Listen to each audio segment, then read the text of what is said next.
Pour arriver à Minembwe, il faut passer par où? Il m'a donné plusieurs schémas, plusieurs options. Mais la route principale, c'est celle qui devrait passer par Uvira, Araka, Fizi, et qu'il m'a parlé d'un rond-point. C'était un mètre, point zéro, le point zéro. Et alors, mais en même temps, il y a plusieurs autres options. À partir de Kaziba, on peut accéder. Et qu'il y a une autre route qui partirait de Bukavu, Ouagadougou, Mwenga, pour remonter par derrière.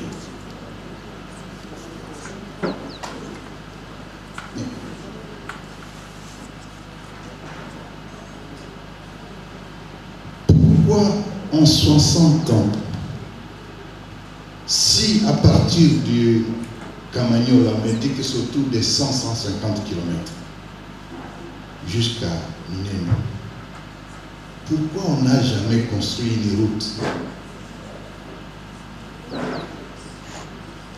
pour sauver nos frères qui sont là? Nous pleurons, nous commémorons aujourd'hui. Je dis que j'allais donner un message d'espoir. Nous commémorons les morts aujourd'hui.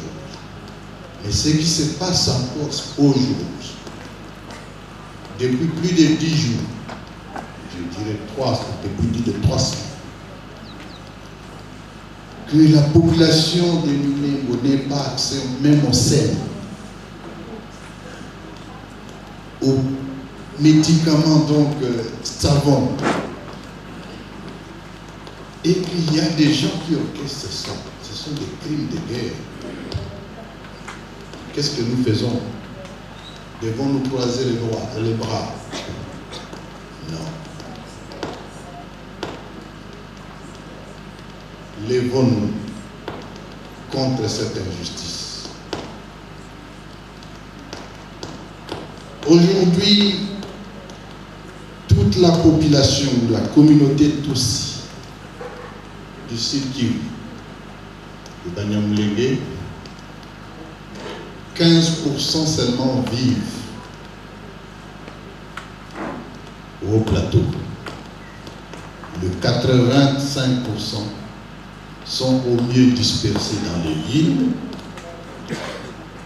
dans des camps de réfugiés, ou éparpillés comme exilés ou réfugiés à travers le monde. Est-ce que ça doit continuer comme ça? Ça doit nous interpeller tous. Troisième message. Malheureusement, Pontouin ici m'a dit quelque chose ici, que le bourreau a des complices toujours parmi ses victimes.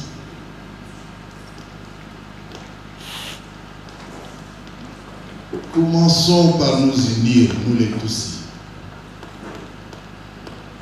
devant une question existentielle. Pourquoi devrions-nous avoir des divisions entre nous? C'est une interpellation.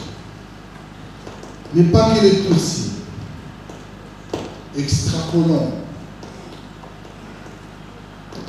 les Baswahili. Pourquoi vous laissez-vous manipuler? On parle aujourd'hui des Wazalendo. Il n'y a aucun Muzalendo Mungala. Il n'y a aucun Muzalendo Mukongo. Il n'y a aucun Muzalendo Muluba. Les Wazalendo sont de la Swahili. Et ceux qui les instrumentalisent, ceux que quelqu'un appelait des extrémistes, sont des Baswahili. Ils opèrent dans un terrain battre sur les terrains de Bangala, de Congo. Ils ont peur sur les terrains de Bassouli. Ceux qui meurent comme victimes ou comme acteurs, c'est les Bassouli. Alors, que faisons-nous?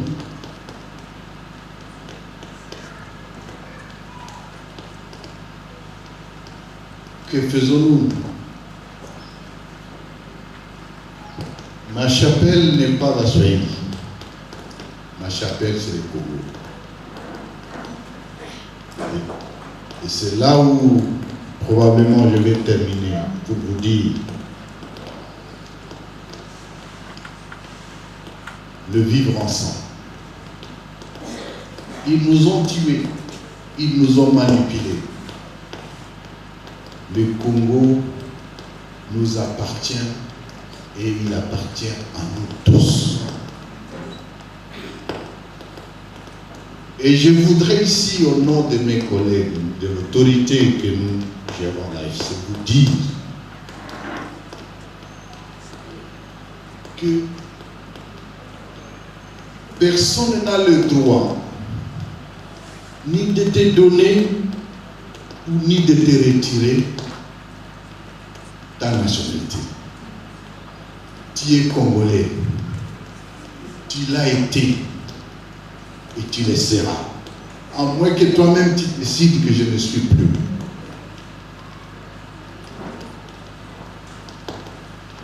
Alors je vous exhorte, parce que la parole de Dieu, il y a des pasteurs parmi nous qui nous disent que non, la foi vient de ce qu'on attend.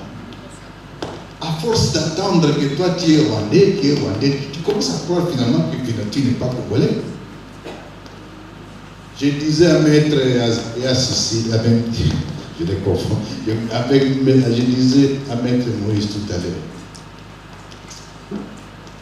monsieur, moi je ne suis ni ougandais, ni sud-soudanais.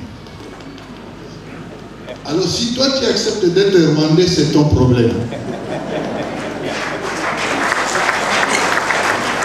Je vous prie, comme a dit que Nico Baba, vous êtes des Congolais, vous l'avez été, vous l'êtes et vous le serez. Et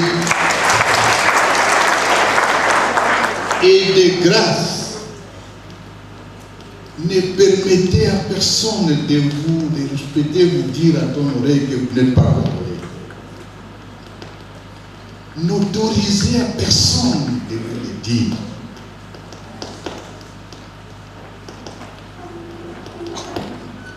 Au-delà de tout,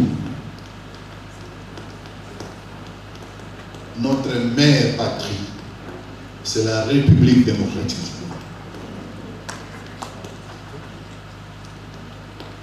Votre faciès, encore faut-il qu'on démontre vraiment cette faciès c'est comment. Hein? Et pourtant, le même qui parle de faciès, c'est là où ils vont puiser les mêmes femmes.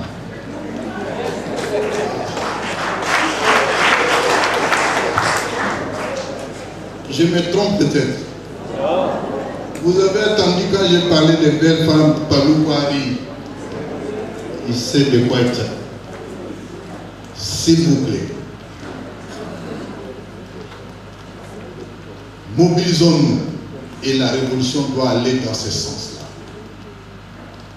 Le vivre ensemble, c'est notre dénominateur commun. La réconciliation, parce que nous commémorons aujourd'hui, j'ai entendu ici, ce n'est pas pour nous venger, ce n'est pas pour chercher à ce qu'on met, c'est pour que justice soit faite. Et la justice, c'est l'un des piliers. Une des raisons pour laquelle les gens arrivent à prendre les armes, c'est l'absence d'État. Parce que s'il y avait un État, elle donnerait la justice à tous, sans discrimination. À toute la population, à tout le monde qui vit au Congo, même ceux qui ne sont pas des Congolais.